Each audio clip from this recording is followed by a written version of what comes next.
வணக்கம். இன்று காப்பியாவின் குரலாக வாய்ஸ் ஆஃப் காப்பியாவில் வரலாற்றில் நடந்த 3 வகையான கொலைகள் குறித்து கதைக்க இருக்கிறோம். அதில் முதலாவது ஒரு கவிதையை பார்த்து விடுவோம். முதலில் அவர்கள் கம்யூனிஸ்டுகளை பிடிக்க வந்தார்கள். நான் எதுவும் பேசவில்லை, ஏனென்றால் நான் கம்யூனிஸ்ட் அல்ல.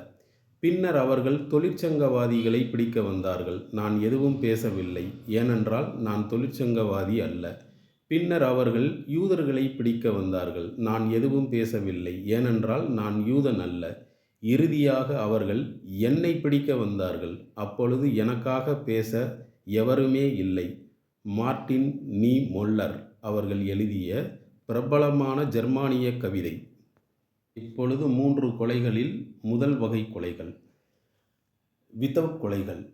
என் ஆயுதங்களை வீணாக்க விரும்பவில்லை. நீங்கள் உங்கள் விருப்பப்படி இறக்கலாம். ஹிட்லர் இப்படி சொல்கிறார். இரண்டாவது வகை கொலைகள் எல் டைப் கொலைகள். ஓடி வரும்போது திருப்பத்தில் நீட்டிக்கொண்டிருக்கும் கூராயுதங்கள்.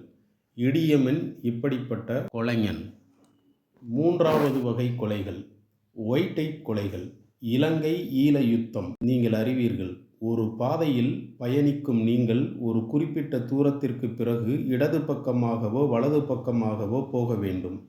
நீங்கள் எப்பாதையின் வழியில் செல்ல விரும்புகிறீர்களோ அங்கு ஒரு மரண பயமும் அல்லது மடிந்தபின் பிறருக்கு பரவும் பயமும் இதில் இருக்கும்.